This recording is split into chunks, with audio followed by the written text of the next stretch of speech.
नमस्कार। आइए जानते हैं क्रिया क्या है, क्रिया की परिभाषा। क्रिया के बारे में पूरा विवरण करेंगे। ठीक है, तो क्रिया वाक्य को पूर्ण बनाती है। ठीक है, क्रिया वाक्य को क्या बनाती है? पूर्ण बनाती है। अगर मैं बोलूं मैं स्कूल जा, मतलब मैं स्कूल जा, ऐसा बोल देने से हमारा जो वाक्य है, क्रिया है, वो तो पूर्ण नहीं हुआ ना। मैं स्कूल जा रही हूँ, ये बोल देने से क्या होता है? वाक्य हमारा पूर्ण हो जाता है। जो हमारा क्रिया है वो क्या हो जाता है? पूर्ण हो जाता है। कहीं पे जा रही हूँ या मैं आई, मतलब मैं आई, कहाँ गई, वो नहीं, मैं आई हूँ यहाँ पे, ऐसा बोल देने से क्या होता है? क्रिया हमारा पूर्ण हो जाता है। तो उसी को बोल रहा है।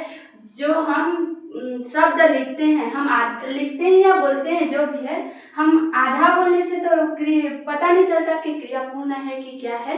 ठीक है, तो वही को बोल रहा है, क्रिया वाक्य को क्या करती है? पूर्ण बनाती है। इसे ही वाक्य का विधेय कहा जाता है। अब यहाँ पे हिंदी में हमारा कठिन शब्द आ गया, क्या है ये? विधेय। तो विधेय क्या है? वो क्या होता है? वाक्य का उद्देश्य बताता है। ये विधेय यानी क्या होता है इसका? आप विधेय भी समझ सकते हैं, और ये विधेय क्या होता है? वाक्य के उद्देश्य बताता है। पूर्ण रूप से क्या है, क्यों है, कैसे है, उसका क्या बताता है? उद्देश्य बताता है। वाक्य में इसका परिभाषा देखिए। वाक्य में किसी काम के करने या होने का भाव क्रिया ही बताती है। वाक्य में, ठीक है, अब मैं स्कूल पढ़ने जा रही हूँ या मैं स्कूल जा रही हूँ बोलने से क्या होता है? मैं क्या करने जा रही हूँ, मेरा तो कुछ मतलब भाव नहीं बता रहा है ना। अगर मैं बोलूँगी मैं स्कूल जा रही हूँ पढ़ाने या पढ़ने, अगर ये बोल दूँ तो क्या होता है? वो हमारा भाव पूर्ण रूप से बताता है। तो हो जा रहा है काम, जो भी काम कर रही हूँ मैं उसको बता रही हूँ। ठीक है, अपना भाव व्यक्त कर रही हूँ, तो उसी का क्या होता है? क्रिया पूर्ण बनाता है। अतः जिससे काम का होना या करना समझा जाए उसे ही क्रिया कहते हैं। ठीक है, जो भी काम कर रही हूँ उसको पूर्ण बना रही हूँ, या जो भी वाक्य मैं बोल रही हूँ उसको पूर्ण कर रही हूँ, वही क्या है? मतलब पूरा रूप से देखिए, वाक्य को पूर्ण बनाना ही क्रिया होता है। जैसे देखिए, लड़का मन से पढ़ता है और परीक्षा पास करता है। अगर मैं यहाँ पे बोल दूं लड़का मन से पढ़ता, मतलब लड़का मन से पढ़ता, इतना अगर बोल दूं तो ये वाक्य पूर्ण हो रहा है? ये वाक्य पूर्ण नहीं हो रहा है। ये पूरा लाइन बोलने से क्या होता है? वाक्य पूर्ण हो रहा है। लड़का मन से पढ़ता है और परीक्षा पास करता है। अगर मैं यहाँ तक भी बोल दूं, लड़का मन से पढ़ता है बोल देने से वाक्य पूर्ण नहीं हो जाता। लड़का मन से पढ़ रहा है, उसका हमारा क्या बोलते हैं? काम पे पूर्णता आ रही है, काम पे कुछ उत्तर आ रही है, वो नहीं पता चलता है ना।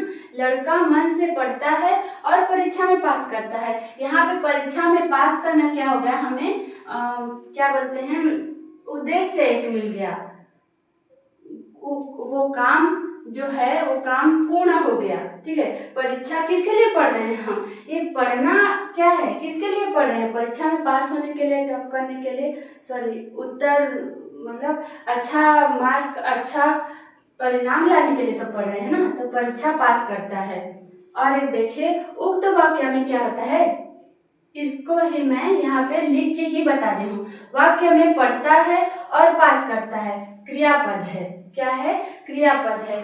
हमारा क्रिया को क्या कर रहा है? पूर्ण बना रहा है। पहला देखिए, क्रिया का सामान्य रूप ना अंत वाला होता है। जो हमारा क्रिया है वो पूर्ण बनाता है। पढ़ता, पढ़ना, मतलब पढ़ बोल देने से तो वाक्य पूर्ण नहीं होता, पढ़ना बोलने से वाक्य पूर्ण होता है। यानी क्रिया सामान्य रूप में ना लगता है। हमारा जो क्रिया में देखते हैं तो अंत वाला, मतलब जो लास्ट वाला शब्द है, यहाँ पे मैंने क्या लिखा? पढ़ लिखा। तो जो लास्ट वाला शब्द है अगर मैं ना लिख दूं तो क्या होता है? क्रिया पूर्ण हो जाता है। तो अंत वाला जो लास्ट वाला है, शब्द का जो लास्ट वाला है, अगर मैं ना लिख दूं तो वो क्रिया को क्या करता है? पूर्ण बनाता है। यहाँ पे मैंने जैसे उदाहरण दिए हैं, देखिए, खाना खा, पढ़ना पढ़। ठीक है, अगर मैं यहाँ पे खा बोल देने से, खाली यहाँ पे मैं अगर खा बोल दूं यहाँ पे, तो वाक्य पूर्ण नहीं होता ना। खाना खा, खाना खा बोलने से पूर्ण हो जाता है,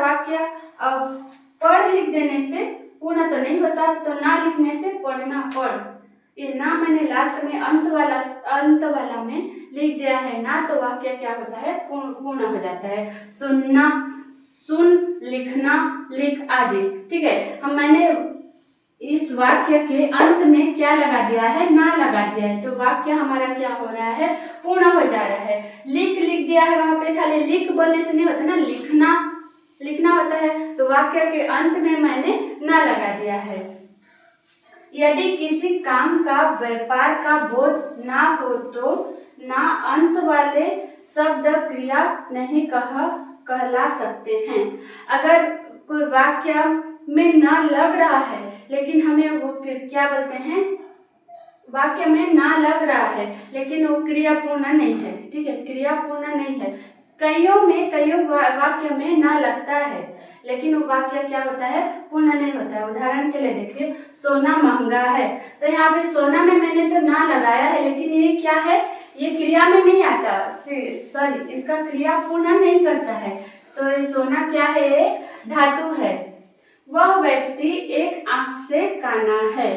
ठीक है, विशेषण यानी कि संज्ञा सर्वनाम है। ठीक है, वह व्यक्ति एक आंख से काना है। उसका दाना बड़ा ही पुष्ट है। पुष्ट यानी क्या होता है, ये मोटा। उसका जो दाना क्या है, पुष्ट है, मोटा है, वो क्या है, संज्ञा है। दूसरा देख लीजिए, क्रिया का साधारण रूप क्रियार्थक संज्ञा का काम भी करता है। क्या करता है, क्रियार्थक संज्ञा का भी काम करता है। जैसे उदाहरण में देखिए, सुबह का टहलना बड़ा ही अच्छा होता है। इसमें हमारा देखिए, सुबह का टहलना क्या होता है, भाव भी व्यक्त करता है और हमें लाभदायक भी देता है। तो ये क्या है, क्रिया पूर्ण है। इस वाक्य में टहलना क्रिया नहीं है, सॉरी, इस वाक्य में टहलना तो क्रिया नहीं है, मतलब यहाँ पे ना लग गया है। तो हम सोचेंगे कि अगर मैं पहला पढ़ दूं इसको, अगर मैं पहला आपको पढ़ के बताऊं, तो आपके दिमाग या मेरे दिमाग, जो भी जिसके दिमाग में आएगा, ये क्रिया तो पूर्ण है, क्योंकि यहाँ पे लास्ट में अंत वाला में क्या लगा है, ना लगा है, लेकिन ये क्रिया नहीं है। इस वाक्य में टहलना क्रिया नहीं है, ये था क्रिया।